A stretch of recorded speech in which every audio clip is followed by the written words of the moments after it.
When Apple first introduced HomeKit Secure Video in 2019, it was a refreshing, privacy-first take on video surveillance at a time when a lot of their competitors were sending your video straight to their servers and not encrypting it once it got there. And while Apple has added more ways to access live video feeds of your HomeKit-compatible cameras, they haven't really done much to innovate and push HomeKit Secure Video forward, aside from package detection and increasing the number of cameras you can have. But looking ahead to 2023, I just don't know if HomeKit Secure Video is a good value anymore. And I want to cover in this video 5 areas where I think HomeKit Secure Video has fallen behind the competition, and then at the end talk about where to go from here. What options should you consider if you're in the market for video surveillance? Now, some of these, like this first one, are gonna seem like a feature, but then actually as you use it more and think about it, it turns into more of an issue or downside. And that's that Apple requires the video to be processed on their HomeKit hubs. So a lot of you guys out there, if you're into Apple smart home tech already, you probably have a HomePod Mini or an Apple TV in your home acting as a HomeKit hub already. But for new users getting into the system, it's kind of a deceptive gotcha that you might see a camera you want to get with HomeKit Secure Video and then not realize that, oh yeah, you also go to account for getting this extra hub, which is at minimum going to cost you $100 more.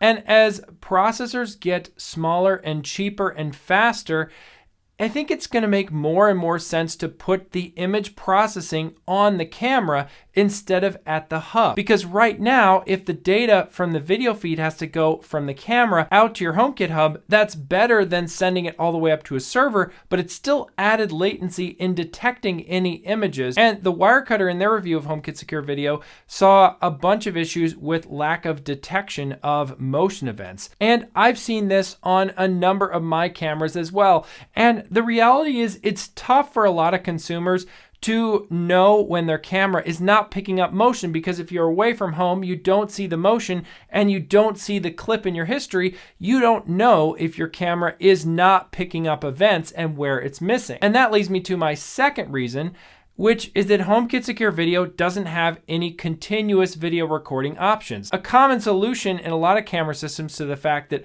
motion events might not get picked up one way or another and then have a clip recorded is to just record video all the time. And beyond that, as far as I can tell, there's no way for camera manufacturers to work with HomeKit Secure Video to add a big pre-recorded buffer. So let's say your camera detects a motion event, then what if it was already recording the past 30 seconds of video and it could just add that to the clip? So that way any latency or any early instances of the event, let's say a person just starting to come into your yard, that would be added to the clip for more context for you, while it's still not having to record video all the time. But of course, both of these are somewhat an issue because the video has to be stored on Apple's iCloud. And that leads me to my third reason, which is that there's no way to store your recordings locally in your home. You have to send your video to iCloud. Now, related to that, HomeKit caps video recordings at 1080p resolution.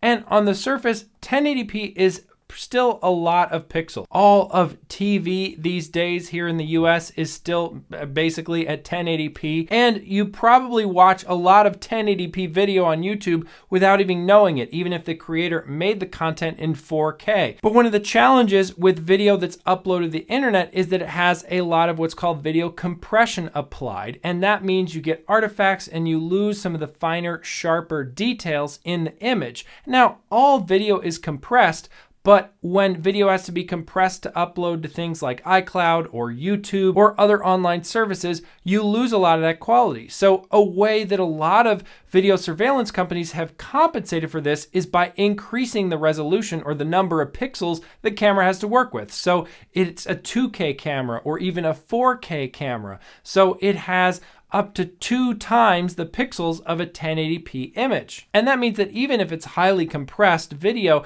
you still have a better chance of reading the license plate or getting a more detailed idea of what a person in the frame looked like. So more and more video surveillance platforms give some kind of an option to store video locally. And there are some HomeKit Secure Video cameras that have some options like this. but I would love to see it built more into the standard and in ways where you're getting better quality video stored locally than what you have as sort of a backup uploaded to iCloud. Now, number 4 on my list, let's talk through a scenario. So you're out away from your home and you get a notification from Apple's Home app that there's a motion event detected in your yard. And you open up the notification to see the live view of the camera, and then you see something that shouldn't be happening, whatever that is. Now, of course, you can contact emergency services, but that's going to be at least a few minutes before they get there. Maybe you could call your neighbor, but maybe they're not home and they might not want to be dealing with whatever the problem is. So one tool that a lot of video surveillance platforms have to deal with situations like this is that right there from the notification or in the app, you can activate a siren on the camera. Now, of course, that's not going to work for every situation, but it could very easily be a deterrent from someone trying to do something bad. And well, you could set up some kind of fancy HomeKit automation to activate a siren with some other speaker. It's not as simple and straightforward and right there on the screen with the video. So I would love to see Apple's HomeKit Secure Video add the option for manufacturers to add a siren and to expose a button right there in the live view of the camera. Now, speaking of software shortcomings, a lot of video cameras have the ability to change your recording modes based on time of day. For example, with my Arlo system, I could set different times of day that would trigger new recording modes. I would love to see Apple add just some simple automation around creating a schedule of when HomeKit Secure video cameras change the recording mode, or even better, take it a step further and allow that to change with HomeKit scenes. And so then if I'm triggering my goodnight scene where I turn all the lights off in my home, then I could also change all kinds of HomeKit Secure video cameras to record clips rather than just be streaming a live view or completely off in detect activity mode. But the fact that I only can automate based on when people are home or away just really limits a lot of the options for recording details you might want to set up, especially for nighttime. But wait, there's more. I actually have a bonus reason, and that's that there's no PoE options for HomeKit Secure Video. Now, maybe this is something that just a camera manufacturer could do and support HomeKit Secure Video, and it's not something where Apple is holding back manufacturers. But what PoE is, if you're not familiar, is power over Ethernet. And that means that you can run a single low voltage cable that carries power out to the camera and takes the data of the video feed back over the same cable. And because it's low voltage and Ethernet, it doesn't have a lot of the zoning or legal requirements of running actual electrical wire. And I know that there are some HomeKit Secure video cameras that can be powered over USB power, which means that you could convert PoE power to USB and power the camera that way. But that camera, like the Logitech Circle View, still has to attach to your home network via Wi-Fi. So it's always using Wi-Fi as a means of streaming video. Now, Wi-Fi isn't the end of the world, but it's less reliable than Ethernet and potentially has higher latency, meaning it takes more time for the video to travel from the camera to wherever it's going, like the HomeKit hub, to get video recognized. So where do you go from here? If you're in the market for video surveillance, you're trying to make a decision of what you want to do with your video surveillance system in 2023, I have some ideas that might help you out. First, I want you to keep in mind that HomeKit compatible cameras doesn't necessarily mean HomeKit Secure Video. HomeKit Secure Video is a standard beyond just HomeKit compatibility. HomeKit compatibility just means that a camera can show a live view of that camera inside of Apple's HomeKit. And one of the things I love about any camera that's HomeKit compatible, whether it worked with HomeKit Secure Video or not, is the ease of access to a live feed of that camera.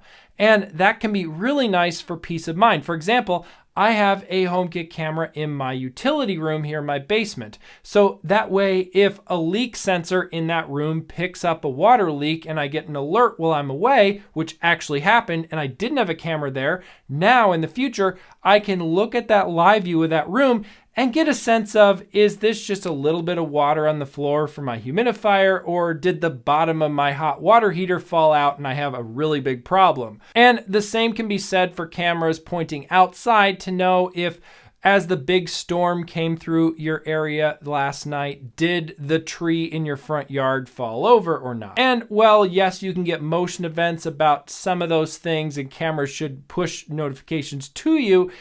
It's also just a nice peace of mind to be able to look at the camera and know everything is okay. And I think for some of you guys out there who love Apple's solution for a lot of things, and you see an advantage of just sticking with everything Apple, HomeKit Secure Video is not absolutely terrible. Eve has their outdoor cam that I reviewed earlier this year, which I think is a really great HomeKit Secure Video camera option.